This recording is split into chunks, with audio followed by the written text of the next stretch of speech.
তো বাংলাদেশের সাবেক প্রধানমন্ত্রী বেগম খালেদা জিয়ার শারীরিক অবস্থা এখন খুবই গুরুতর। আর এই রকম একটা সময়ে একটা প্রশ্ন কিন্তু সবার মনেই আসছে। আজকের এই আলোচনায় আমরা ঠিক সেই জটিল পরিস্থিতিটাই একটু বোঝার চেষ্টা করব, যেখানে আইন, রাজনীতি আর পারিবারিক দায়িত্ব এমনভাবে জড়িয়ে গেছে যে আলাদা করা মুশকিল। চলুন বিষয়টার আরেকটু গভীরে যাওয়া যাক। প্রশ্নটা খুবই সাধারণ, তাই না? আর ভীষণ আবেগেরও। মা যখন জীবন মৃত্যুর সাথে লড়ছেন, তখন ছেলে কেন দেশে ফিরছেন না, কেন পাশে নেই? শুনতে খুব সহজ প্রশ্ন মনে হলেও সত্যিটা হলো এর উত্তরটা মোটেও এক কথায় দেওয়ার মতো না, বরং এর পেছনে আছে অনেক জটিল সমীকরণ। দেখুন, সাধারণ মানুষের মধ্যে কিন্তু এই অনুভূতিটাই সবচেয়ে বেশি কাজ করছে।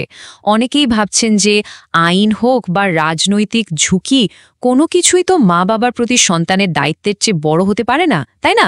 এটা খুবই শক্তিশালী একটা মানবিক আর নৈতিক একটা প্রত্যাশার জায়গা।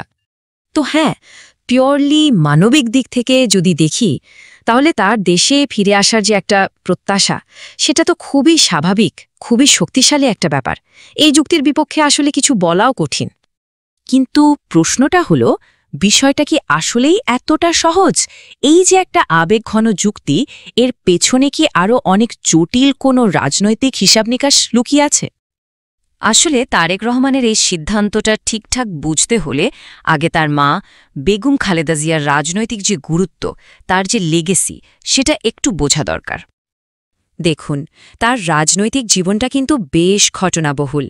১৯৮১ সালে স্বামীর শাহাদাতের পর একজন সাধারণ গৃহবধূ থেকে তিনি রাজনীতির কেন্দ্রে চলে আসেন। এরপর প্রধানমন্ত্রী হিসেবে তার যে পরিচয়টা গড়ে ওঠে, সেটা হল একজন আপোষহীন নেত্রী হিসেবে।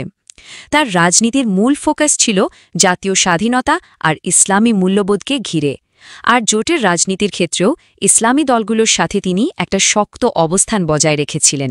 এই যে তার দীর্ঘ রাজনৈতিক পথ চলা, এটাই কিন্তু আজকের পরিস্থিতিকে এত বেশি গুরুত্বপূর্ণ করে তুলেছে। এই যে আপোষহীন নেত্রী শব্দটা, এটা কিন্তু শুধু একটা কথার কথা না। প্রতিপক্ষ যখনই ক্ষমতায় ছিল, তাদের বিরুদ্ধে আন্দোলনে তার যে শক্ত ভূমিকা, সেখান থেকেই এই পরিচিতিটা এসেছে। আর ঠিক এই কারণে তার এই অসুস্থতার সময়ে রাজনৈতিক সমীকরণগুলো আরও অনেক বেশি জটিল হয়ে গেছে। আচ্ছা, তাহলে এখন আসা যাক সেই রাজনৈতিক হিসাব নিকাশের দিকে। ঠিক কি কৌশলগত কারণে তারেক রহমান দেশে ফিরছেন না বলে বলা হচ্ছে? চলুন সেগুলো একটু দেখি। এখানে একটা ব্যাপার কিন্তু পরিষ্কার করে নেওয়া ভালো। সূত্র অনুযায়ী বিষয়টা এমন না যে তার বিরুদ্ধে কোনো সক্রিয় মামলার কারণে তিনি আসতে পারছেন না। বাধাটা আসলে আইনি নয়, বরং পুরোপুরি রাজনৈতিক এবং কৌশলগত একটা ঝুঁকি হিসেবে দেখা হচ্ছে। তো কি সেই ঝুঁকিগুলো? মূলত ৩টে ঝুঁকির কথা বলা হচ্ছে। প্রথমত, তিনি যদি দেশে আসেন, তাহলে রাজনৈতিক প্রতিপক্ষের দিক থেকে চাপ আর প্রোপাগান্ডা দুটোই অনেক বেড়ে যেতে পারে।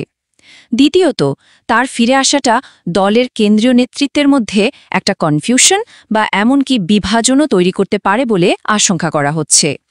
আর সবশেষে, যেটা সবচেয়ে গুরুত্বপূর্ণ, তার ব্যক্তিগত নিরাপত্তার একটা সরাসরি হুমকি আছে বলেও মনে করা হচ্ছে।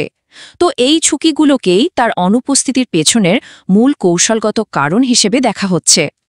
তাহলে দেখুন, পুরো ব্যাপারটা কিন্তু দুটো একেবারে বিপরীতধর্মী চিন্তার মধ্যে একটা দ্বন্দ্ব তৈরি করেছে। একদিকে কর্তব্য আর অন্যদিকে কৌশল। একদিকে আছে মানবিক দৃষ্টিভঙ্গিটা, যা বলছে মায়ের পাশে ছেলের থাকাটা একটা অলঙ্ঘনীয় কর্তব্য। এই দায়িত্বটা যে কোনো রাজনীতিক ঝুঁকির চেয়েও বড়, আর এই কারণে তার অনুপস্থিতি নিয়ে এত প্রশ্ন উঠছে। আবার ঠিক তার বিপরীতে আছে রাজনীতিক দৃষ্টিভঙ্গি। এই পক্ষটা বলছে দলের টিকে থাকার জন্য নেতার নিরাপদ থাকাটা জরুরি।